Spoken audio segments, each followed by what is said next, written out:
A good speech needs application, time, effort, and careful thought to be a success. All great orators completely understand the importance of engaging with an audience. This goes beyond ransacking a thesaurus for the right words or structuring the argument. This is about when and how and where.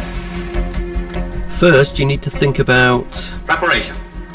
It's almost impossible to put too much stress on this subject of preparation, because lack of preparation usually means confusion. Then you need to decide on a location. From Jesus' Sermon on the Mount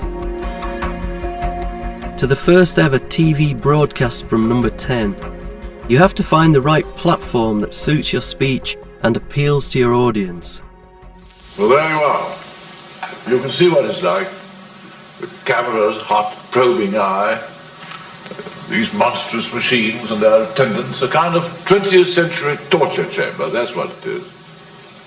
But I must try and forget all this paraphernalia and imagine that you are sitting here in the room with me.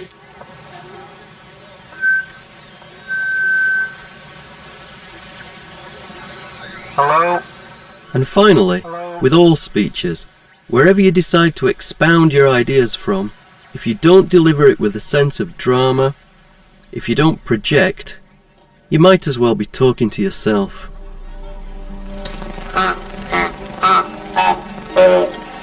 A-E-I-O-U.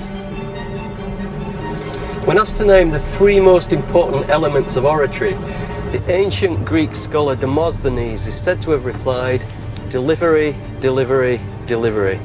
In other words, success or failure will ultimately depend on how you deliver the argument.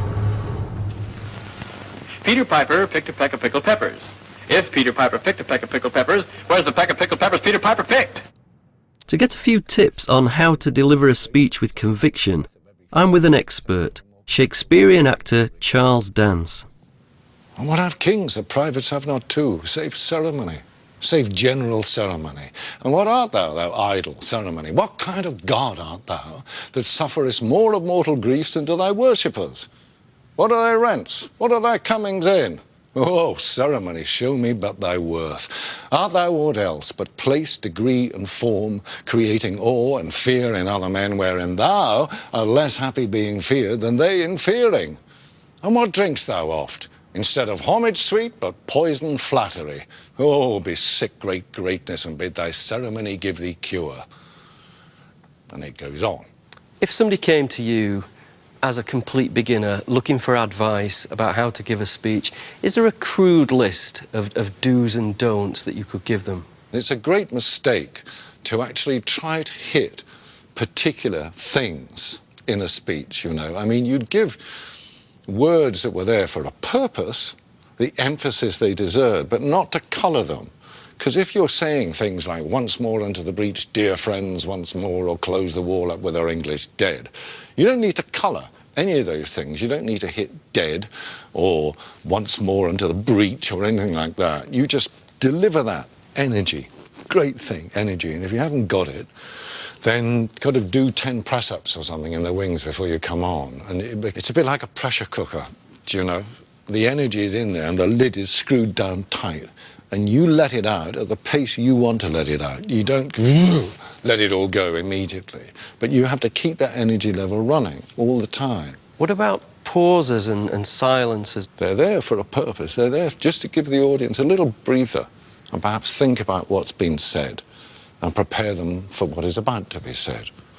Don't speak at the same pace right the way through. Just find a point where you can hurry through to the next point you want to make, and then when you get to that point, make it. And a little pause for dramatic impetus or whatever, and then carry on again.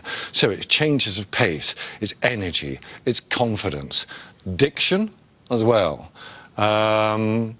Because, you know, you want people to hear what you're saying, and you so hit those consonants, hit those diphthongs, make those vowels nice, open Clarity, and wide. Clarity. Is it a good idea to try and use this space? It's no good coming onto the stage and being kind of shy and retiring and, you know, I don't really want to be here tonight and I'll kind of stand over here in the corner or something. No, you just have to have that confidence thing and come out and plant your feet and there you are. What about volume? Looking out there, that is an enormous cavity, a huge space to fill. It's pitch more than volume and making sure that what's coming out of your mouth is backed up with breath and it's in the front of your mouth and you're lifting it. So an old actor said to me one night, and I don't know, I was pretty down about, maybe I've had shit reviews or something, you know, and it was a struggle. And he said, lift up your head and lift up your heart. He said, and it's true.